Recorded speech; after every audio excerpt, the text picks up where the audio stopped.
La magia antigua y moderna. El relato que hace la escritura de la visita de Saúl a la mujer de Endor ha ocasionado perplejidad a muchos estudiantes de la Biblia. Algunos sostienen que Samuel estuvo realmente presente en la entrevista con Saúl, pero la Biblia misma suministra bases suficientes para llegar a una conclusión contraria.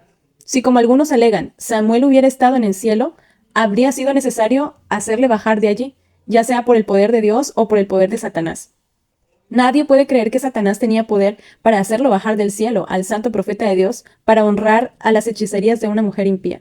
Tampoco podemos concluir que Dios lo mandó a la cueva de la bruja, pues el Señor ya se había negado a comunicarse con Saúl por medio de sueños, del urín, luz del pectoral o por medio de los profetas. Estos eran los medios designados por Dios para comunicarse con su pueblo, y no los iba a pasar por alto para dar un mensaje por medio de un agente de Satanás. El mensaje mismo da suficiente evidencia de su origen. Su objeto no era guiar a Saúl al arrepentimiento, sino más bien llevarlo a la destrucción, y tal no es la obra de Dios, sino la de Satanás. Además, el acto de Saúl al consultar a una hechicera se cita en la Escritura como una de las razones por las cuales fue rechazado por Dios y entregado a la destrucción. Así murió Saúl a causa de su rebelión con que pecó contra Jehová, contra la palabra de Jehová, la cual no guardó, y porque consultó a una divina y no consultó a Jehová. Por esta causa lo mató y traspasó el reino a David, hijo de Isaí. Primera de Crónicas 10:13. Este pasaje dice claramente que Saúl interrogó a una divina o espíritu malo y no al espíritu del Señor. No se comunicó con Samuel, el profeta de Dios, sino que por medio de la hechicera se comunicó con Satanás. Este no podía presentar el verdadero Samuel, pero sí presentó uno falso, que le sirvió para llevar a cabo sus propósitos de engaño. Casi todas las formas de la hechicería y brujería antiguas se fundaban en la creencia de que es posible comunicarse con los muertos. Los que practicaban las artes de la necromancia aseveraban tener relaciones con los espíritus de los difuntos y obtener de ellos un conocimiento de los acontecimientos futuros. A esta costumbre de consultar a los muertos se alude en la profecía de Isaías.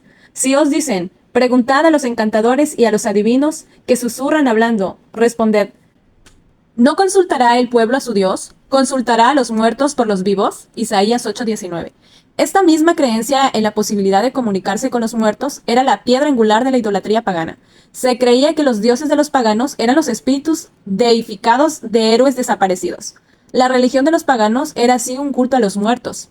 Las escrituras lo evidencian. Al relatar el pecado de Israel en Betel Peor, nos dice, Israel estaba en Sittim. Y cuando el pueblo empezó a prostituirse con las hijas de Moab, las cuales invitaban al pueblo a los sacrificios de sus dioses, el pueblo comió y se inclinó a sus dioses. Así acudió el pueblo a Baal Peor, y el furor de Jehová se encendió contra Israel. Números 25, 1-3. El salmista nos dice a qué clase de dioses eran ofrecidos esos sacrificios. Hablando de la misma apostasía de los israelitas, dice, allegáronse a sí mismos a Baal Peor, y comieron los sacrificios de los muertos. Salmo 106:28. Es decir, sacrificios que habían sido ofrecidos a los difuntos. La deificación de los muertos ocupaba un lugar preeminente en casi todo el sistema pagano, como también lo ocupaba la supuesta comunión con los muertos. Se creía que los dioses comunicaban su voluntad a los hombres y que cuando los consultaban les daban consejos. De esta índole eran los famosos oráculos de Grecia y de Roma. La creencia en la comunión con los muertos es aceptada aún en nuestra época, hasta entre los pueblos que profesan ser cristianos. Bajo el nombre de espiritismo, la práctica de comunicarse con seres que dicen ser los espíritus de los desaparecidos se ha generalizado mucho. Tiende a conquistar las simpatías de quienes perdieron seres queridos. A veces se presentan a ciertas personas seres espirituales en forma de sus amigos difuntos, y les describen incidentes relacionados con la vida de ellos, o realizan actos que ejecutaban mientras vivían. En esta forma inducen a los hombres a creer que sus amigos difuntos son ángeles, que se ciernen sobre ellos y se comunican con ellos. Los seres que son así considerados como espíritus de los desaparecidos son mirados con cierta idolatría y para muchos la palabra de ellos tiene más peso que la palabra de Dios. Pero muchos consideran al espiritismo como un simple engaño. Atribuyen a fraudes de los mediums las manifestaciones mediante las cuales pretenden demostrar que poseen un carácter sobrenatural.